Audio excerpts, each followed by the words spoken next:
Thank you for joining us today as we officially welcome Adam Frazier to the San Diego Padres. Adam was kind enough to take time out of his hectic schedule today to join the Zoom call before he boards his flight to San Diego, so we appreciate it. We'll take a few questions with Adam, I'd say for about 15 to 20 minutes before we switch to AJ Preller for the second half of the call. If this is your first time on a Padres Zoom call, please utilize the group chat feature. Just state your name and affiliate, and I will call on you when it's your turn. With that said, we'll start with Annie Halbrin from Valley Sports and the UT. Hey, Adam, welcome to San Diego. Your life was much different 24 hours ago. How did you find out? Was it social media or people texting you or a phone call? And what was your immediate reaction? Thanks, Annie. I found out, I guess we're in the 7th or 8th inning yesterday in San Francisco, came off the field. Actually found out they were trying to get me off the field the half inning before. Yeah, Shelton just pulled me down in the tunnel and said, it's been a pleasure coaching you and all that stuff. And we did our hugs and everything. And I was like, well, where am I going? And he said San Diego. So I was pretty excited when he said San Diego. To join the team like San Diego has is pretty unbelievable. And I'm looking forward to getting after it. That's wild. Okay, yeah, you do know Joe Musgrove. You played with Tatis a little bit at the All-Star game, maybe got to know Jake Cronenworth and a few others. Who do you know, and what are your thoughts on coming to a team that's in a playoff push and going all in? Yeah, really just know Musgrove, and then all the other guys from playing against him over the years. And yeah, got to spend a little time with Cronenworth and Machado, Tatis, and Denver this year. That was fun. But yeah, I mean, my whole life all I've done is win until I got to the big leagues. So to be able to do that again, being a playoff push, I couldn't be more excited about it. And that's what we live for. So I'm looking forward to it. Last one from me, Adam. Your numbers have just been so good. An all-star year, so much production for you offensively this year. What's accounted for that? What do you think has been behind that for you this year?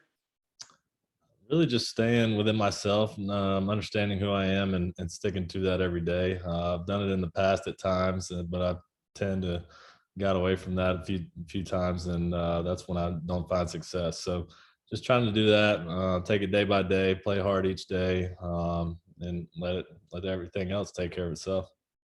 Thanks so much. Appreciate it. I'll go to Bob Scanlon next. Adam, welcome to San Diego. Great to have you here. As far as San Diego being one of the options, obviously you thought you were going to get traded, but was San Diego on your mind as a possible landing zone? Thanks, Bob. No, not at all. Being with how that roster plays out and everything else, I thought some other places probably would have been coming after me, I guess harder than San Diego did. But like I said, I couldn't be more excited to join a group like San Diego has, and being in that city, that ballpark, looking forward to that. No question about it. As far as second base, outfield, you've obviously done both. Do you have a preference, or does it matter to you where you might spend most of your playing time here? No, not at all. Just anything I can do to help the team win. I'm pretty comfortable in some spots in the outfield, comfortable at second base, and I know I can contribute in both spots. So I'm looking forward to doing that. And as far as the transition goes, you've been with one team for a long period of time. I mean, does it help to have a few familiar faces over here? And have you thought at all about just sort of getting acclimated to being in a new ball club, a new clubhouse? Yeah, I think that definitely helps. Musgrove's already helped me out a lot just in the past 24 hours. So, we're very close. And I think anytime people, familiar faces in a place you're going is going to help you out, especially in a transition as big as this one. Well, he'll get you hooked up with all the best coffee spots out here, I'm sure. Have a great flight. Look forward to seeing you. Thank you. Next, go to Derek Togerson with NBC7. Hey, I'm happy to have you out here, man. Really excited about the trade. I've heard you talk about taking striking out personally, because you hardly ever do it, and that's kind of a throwback attitude in today's day and age, where it's high strikeout numbers, go swing for the fences, OPS. How are you able to kind of keep that mentality in today's day and age? Has anybody ever tried to change your approach? Here and there, they've tried to change little thing, try to drive the ball more and that kind of stuff, which still try to do until I get to 2 strikes, and then it's take it personal, like you said. No, no, just kind of embarrassing. You get struck out. So I try not to do that very often. And, just being a tough out, something I take pride in altogether. So the more I can do that, the more beneficial it will be for the team. And this might be a bit of a stretch, but we had a guy here in Tony Gwynn for years who had the same kind of mentality, and he's just adored in this town. Is he an influence on your baseball career at all, and the way he went about doing things? Yeah, somebody I've studied a little bit. I wish he would. I guess if I'd have grown up on the West Coast, he probably would have been my idol. Yeah, I mean that kind of approach, hit the ball to all fields, make hard contact, and don't strike out. Yeah, it's. I mean, that's exactly what I'm trying to do. And yeah, I wish I would have been able to grow up watching him play because yeah, he's one of the best to ever do it. Oh, thanks, man. Safe flight. Looking forward to seeing you out here. Thanks, Derek. Next, we'll go to Jorge Camacho. Hi, Adam. Welcome to San Diego. Thanks. Just one question. How do you like to describe yourself as a baseball player now with a lot of experience in MLB? Yeah, just somebody that plays hard, scrappy kind of player. I'm gonna leave it out on the field, so do whatever it takes to win, and take pride in that. And so, just playing hard and doing everything I can to help the team win is how I describe myself. All right, thank you. Thank you. Next, we'll go to Jeff Sanders with the Union Tribune. Hey, Adam, you mentioned that the Padres, that wasn't a team that was on your radar. Is that because you kind of looked at their roster and thought, where would I fit? Yeah, a little bit, but also, man, I've been hearing for a month now the Mets, the White Sox, and all that, just day after day after day. So I knew I can't control any of it, so I didn't really get caught up too much in it. But then, you get the Mariners come in day before yesterday, and then the Padres yesterday. So, I mean, getting not much better spot to be able to land in San Diego. So I'm excited about it.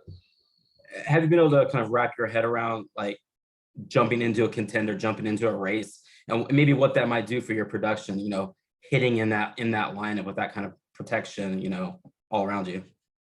Yeah, hopefully it goes up. I mean, to have that kind of protection of being a lineup with Tatis, Machado, Cronenworth, everybody really. So it's gonna be fun to play with those guys, and I'm looking forward to it. So hopefully, the production goes up, and I'll just try to do my part. Great, thank you. Bryce Miller, Union Tribune.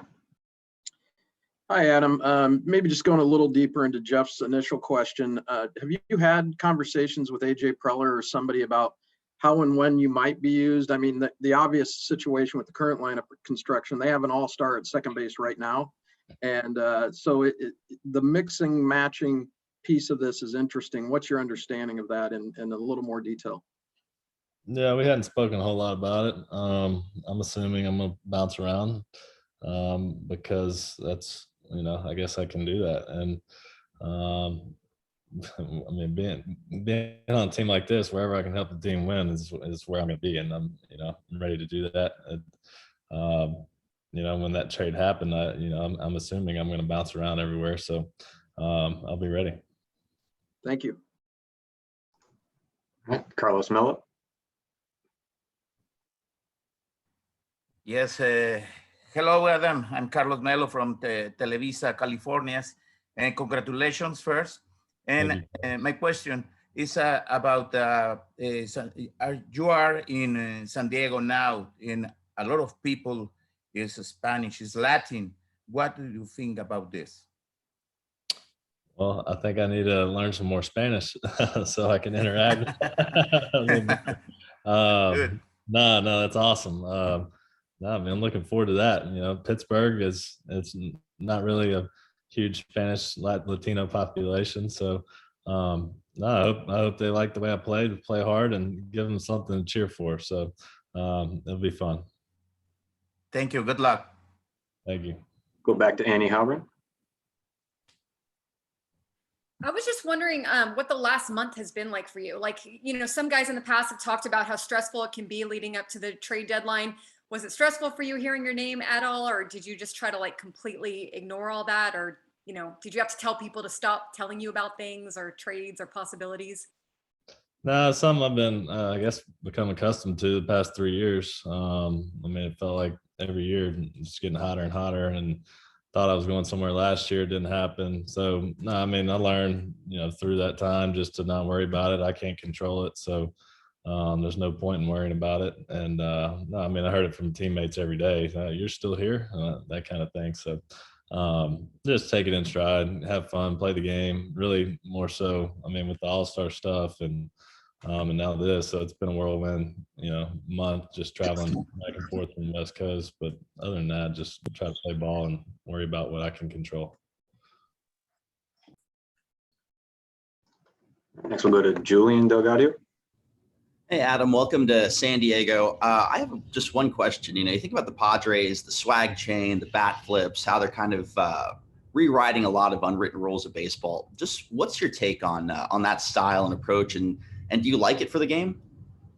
Well, I think the Padres are the most exciting team to watch in baseball. To be honest, I about every night after we get done, I come home, sit on the couch, and catch the Padres game, whether it be watching Joe pitch or just Tatis do something electric, whatever it may be, the swag chain, all that stuff. So I think it's very exciting for the game. I think the whole country's kind of taking notice of that, and it's been fun to watch. So happy to be a part of that now, and hopefully I can join in on it. I'm not the flashiest of guys, but I like to have a good time, and winning is fun.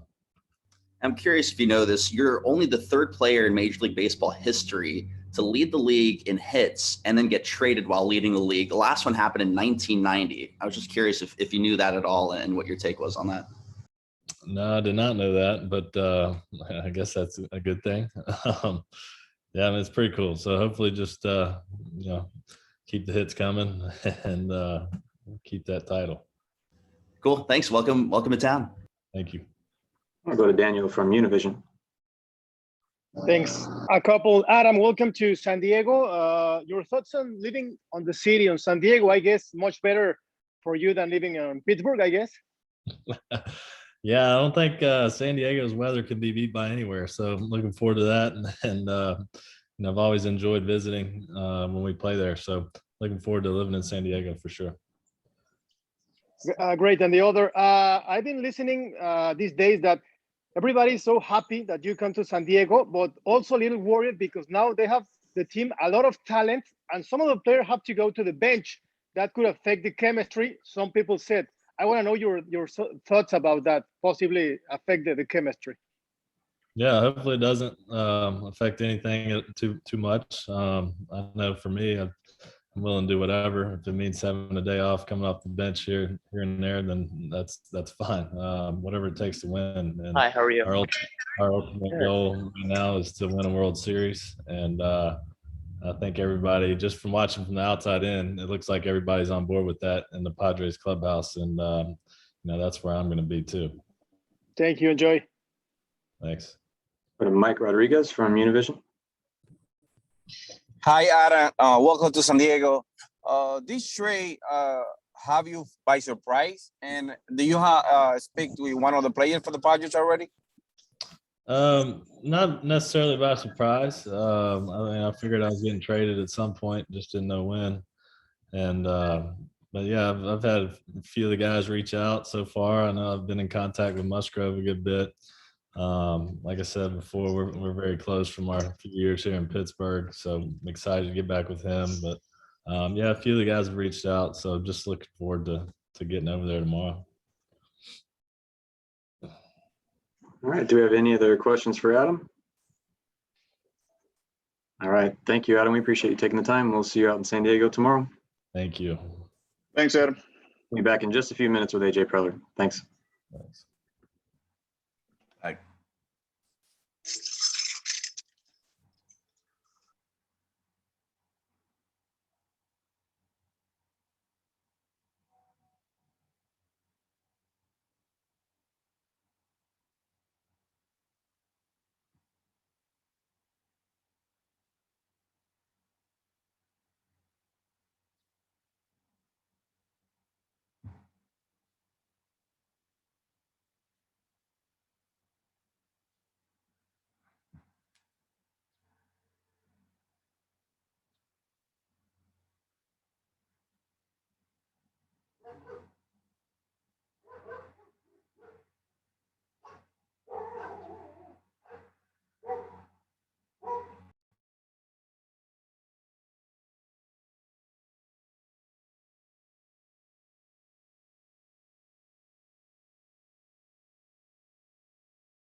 All right, everybody. We're back. I'm joined by President of Baseball Operations and General Manager, AJ Preller. Again, if you have a question for AJ, please use the group chat feature. Just state your name and affiliate, and I will call on you. And we'll get started again with Annie. Hey, AJ, what drew you to Adam Frazier, and how long have you guys kind of had your eye on him as a potential fit with the Padres? Yeah, I mean, I think he's got the last couple of years and into this offseason that we've talked about. Again, I think it's a winning offensive player. It's a really tough out. He's a quality defender, so you have two-way value as well. And then we see some versatility also. He's gone out there and played some outfield. I think the biggest thing is we go down the stretch and then hopefully into October where we want to play. Guys that we feel like are, winning type at bats, winning type players. He checks a lot of boxes for us, and hopefully will be a big contributor for us here over the course of the next couple of years. Where do you see him playing, and how do you see it affecting who's already in position on the field for you? Yeah, we've talked about a little bit internally. I mean, I think obviously, second base, left field, right field. I think that'll be the spots that we start with. I think, again, if there's a day off for anybody on the left side of the infield, we have some other guys that can go over there and play. I think from our standpoint, the initial conversations internally, and then with Adam, I think, second base, left field, right field, and then be ready to come off and contribute off the bench as well in a National League game where you may get a mid-game at bat and then stay in the game. So do you see him starting right now, or kind of more of a platoon thing with guys, or how would you describe it? Yeah, I mean, I think that's exactly how the playing time's going to be divvied up. I think that'll be, up to Jace, the coaches in terms of a feel for the pitcher that's on the mound, who's hot, possible injuries, matchups that we think we want to play, how we think the game will unfold. But again, it's just for us, it's a very valuable player. Not just for the next few months, into next year. I think ultimately, like who's in the lineup. I think we're kind of subscribing to the fact that we feel like it fits for our team. We also feel like, we want to get another quality offensive player and defensive player, on our club. And, we'll kind of sort through exactly what that means from a playing time standpoint over the course of the next few weeks and months. We'll go to Bob Scanlon. AJ, congratulations on the move. Considering the bat that he is, the versatility, the controllability, and the cost effectiveness, I would imagine it was a pretty competitive field to get him over here. Yeah, you never really know, who's involved from a trade standpoint. Obviously, you hear whispers throughout the industry. I think really a couple of days ago, I think we got a sense that another team had stepped up, and I think that team probably confirmed that for us yesterday. So we knew that he's a good player, all-star player, leading the major leagues, maybe in hits, up there among the batting leaders. We feel like he's been an underrated player over the last really few years, really since he's been at Mississippi State. So again, he fit for us. He probably fit for some other clubs, and my guess is there was some competition for him there at the end.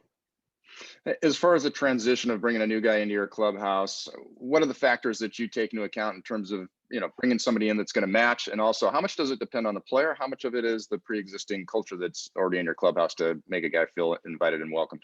Yeah, we're constantly talking about that. I think, it's not like I've seen it kind of portrayed a little bit as, hey, get as much talent as you can, kind of throw it up on the wall and we'll figure it out. It's not that at all. I mean, a lot of conversations with our staff, definitely with Jace.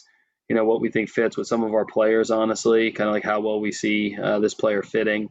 Again, I think the more guys we have, I think we subscribe to, all different personalities are welcome. I think there's guys that bring all different personality to the club, but guys that are gamers, winners, competitors, guys that have elite skill set, guys that can play both sides of the ball, those guys fit. And, we think Adam, I think all the homework that we've done, pretty confident that he fits with the crew. And honestly, I think conversations we've had with some of our guys and our players, I think they're open arms, looking for another guy that can help us win a World Series.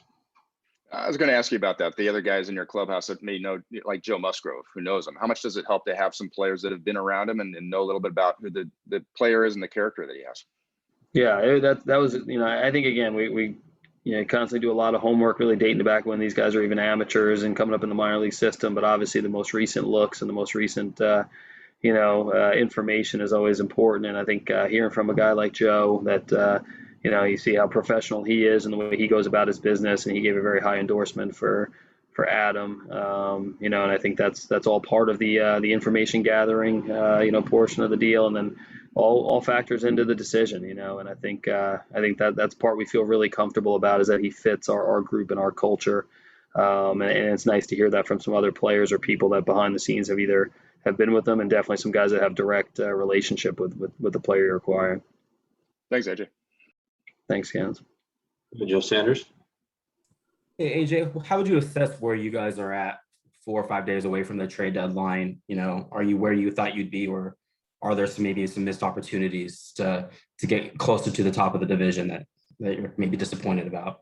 Yeah, no, I think we've said it. We've had some good stretches of baseball. We've had some great stretches for different periods, throughout the season. Again, I think where we want to be is at the top of the standings, and we've got our work cut out in front of us. We've got to play more consistent baseball to get there. But I think we've put ourselves in position to play into October, and that's what you ask for at this point in time. Is we've got a 2-month kind of stretch run here now where we'll be tested. Obviously, we've got got the schedule in August with some off days mixed in, which hopefully can help, and then we've got to really we'll play some contending clubs that all want to play into October and September. So, I think overall assessment, we put ourselves in position to get to October. Looking forward to seeing our team step up and the stretches that we've shown at different points in time throughout the year, do that consistently for the last 2 months, and and then see what we can do and get deep into the season. Your team ERA is up over the last month or so. How important is it for you to add a starting pitcher this week before the deadline passes? Yeah, I think it's just important to pitch better. I think pitching and defense is what's going to win championships. That's tried and true. And I think I think from our standpoint, it's like we have a lot of confidence in the guys that are on the roster. We'll obviously be listening and opening to what's out there here over the next 4 or 5 days, and it's got to make sense. But again, you see what Blake Snell, when he took the ball the other day, you see what Joe Musgrove, we know what Yu Darvish is capable of, we know what Chris Paddock's capable of.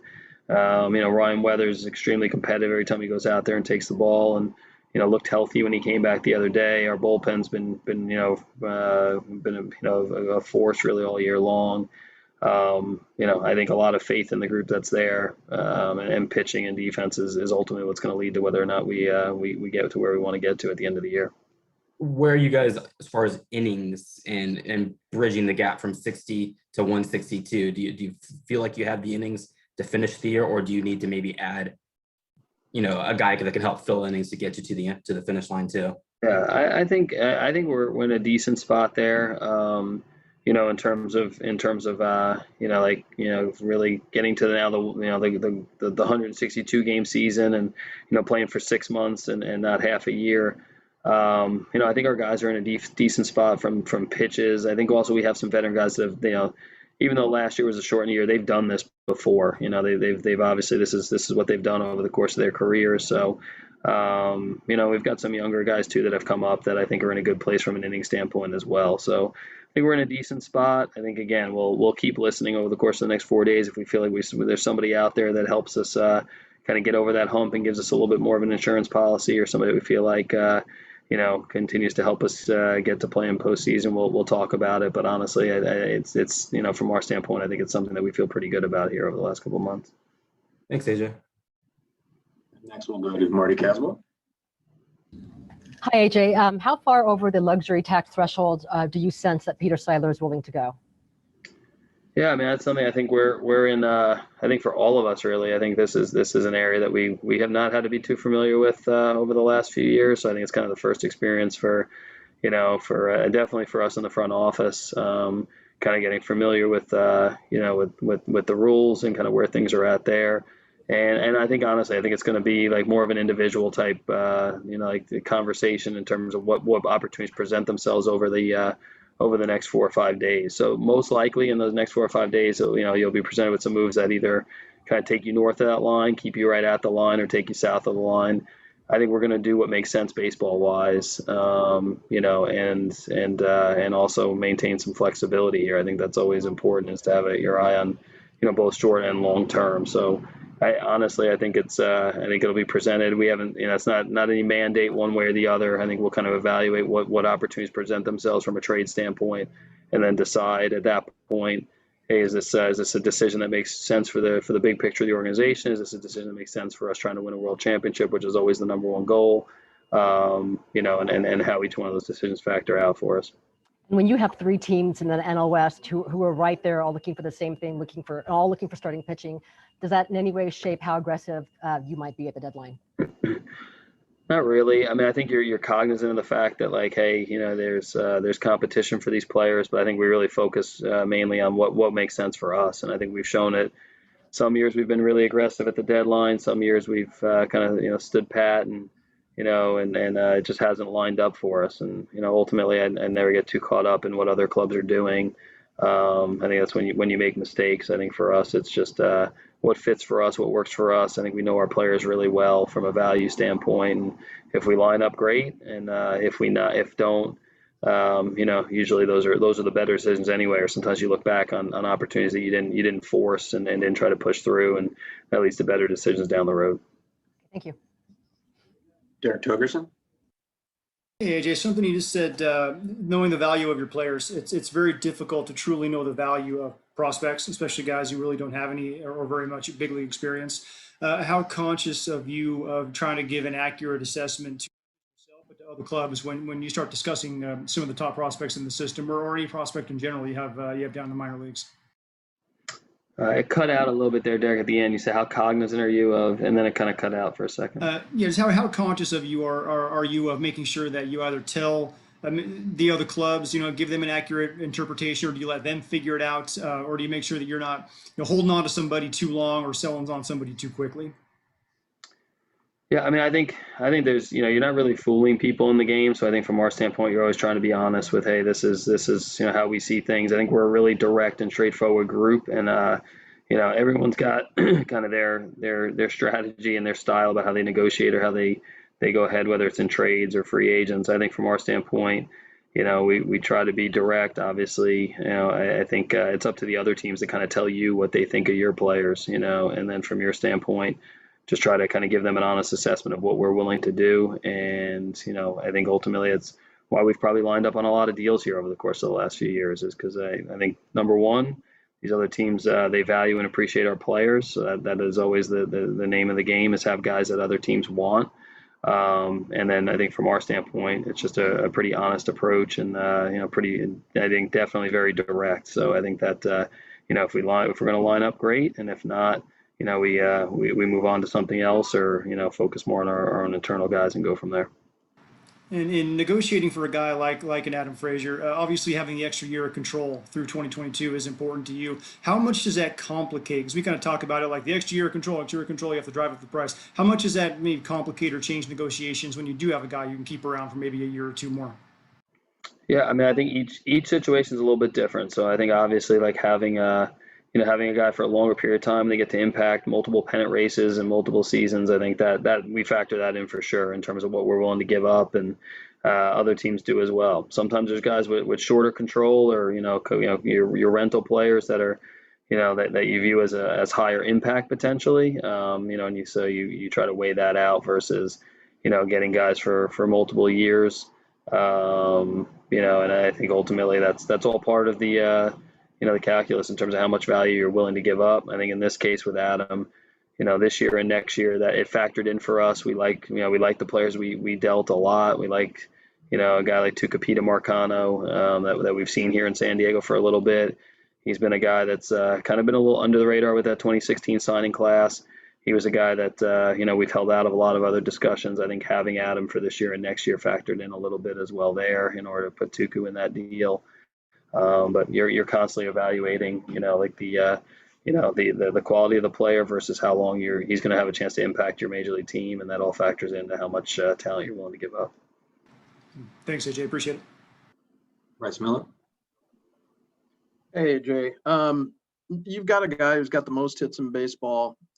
So even as you're trying to juggle and be flexible and move guys around at different positions, which you guys have a ton of flexibility at this point, you can't really keep a guy with the most hits in baseball on the bench very often, or you wouldn't think you'd want to. So how do you manage that, keeping him on the field? Yeah, I mean, I think there'll be at bats. I think again, I think part of the conversation with Adam himself was, hey, be ready for second base, be ready for left and right field, and then be ready to come off the bench. I think again, like we're trying to do something that as an organization we've never done before. Win a World Series. It's going to take a little bit of sacrifice. I think that's always Jim and Jace's message. But we have a lot of guys in that clubhouse, in that room, that are looking to win. And I think that the nice part with Adam was, he made that clear that, hey, he's won at other places as an amateur, minor leagues. He hasn't won yet at the big league level. So I think he's going to be very motivated to do whatever it takes to win at the big league level. I think the other thing, Bryce, like competition is a good thing. I think, we have some guys that are very competitive players, and, they want to contribute to success. So I think, again, like there'll be, I think they're gonna want those at bats, and I think they're cognizant of the fact that ultimately it's about winning a championship. And I think give it to Jason, the staff, to kind of sort through and figure out what are the best matchups and who plays when. And we're confident there'll be enough at bats for the group, and ultimately lead to wins. And when you envision this as a possibility, picking up Adam, how often did you, in your mind's eye, think that he and Cronenworth would be on the field at the same time? Yeah, we didn't, but it's not like a set, hey, we're going to do this 5 days a week, and, we're going to do this 2 days a week. I think legitimately it's going to be, hey, give the staff some players that we think are winning players. And, they'll kind of tell you a little bit by how they're playing. I think part of it will be determined by, the matchups that we're facing. But it's definitely not like formulaic, where it's like, hey, we want to, we're going to get to this point and they're going to be on the field 74% of the time together. I think it's kind of like, who we facing, who's hot, who's hurt, who's a little banged up. What's the best for us that night? Who do we want coming off the bench? And then ultimately, Jace will set the lineup, and we'll go from there with it. And again, I think the fact that, that Adam could go out and play the outfield as well. There may be nights they're on the field together, but not in the same infield. Thanks. David Adler, MLB.com. Hey, AJ, I'm just wondering, you talked a little about the pitching side already, but are you open to adding even more offense before the trade deadline somewhere else? Yeah, I mean, we didn't make this deal, like with another deal in our pocket that that we were going to make. I think we made this deal very acknowledging that this is, there's probably a pretty good chance that this is our group, like going forward from an offensive standpoint, and we like it, But again, like it's trade deadline week. It's the last 4 days before the deadline. We're going to examine, like you mentioned, we're going to look on the pitching side. We'll be open to hear what other teams present itself. And, I think we have some flexibility and some options, and that's always a good position to be in. I don't think there's anything that we need to force here in the next couple of days. So hopefully, if we're content lining up on what we have right now. If not, we'll be open to hear what other teams have to say and kind of seeing what presents itself. Do you have any other questions for AJ? AJ, I'm just wondering, I know you're not going to give away your secrets, but what's your philosophy in general with breaking up the team that you have right now?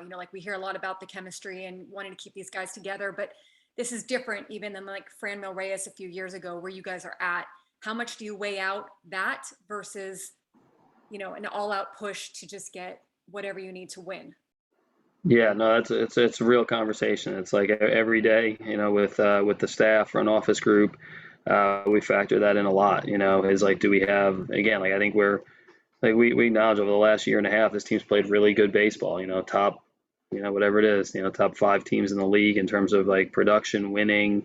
Had a lot of exciting moments. They like to play with each other. In terms of on the field, they like to. It's a great vibe with the teammates.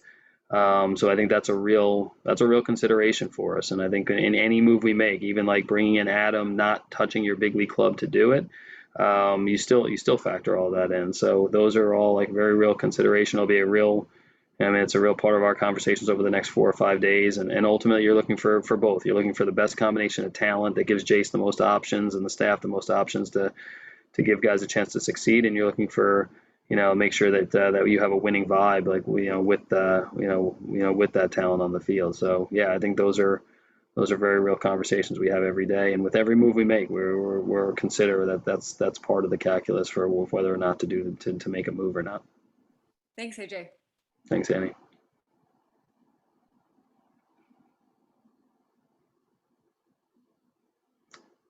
You're on.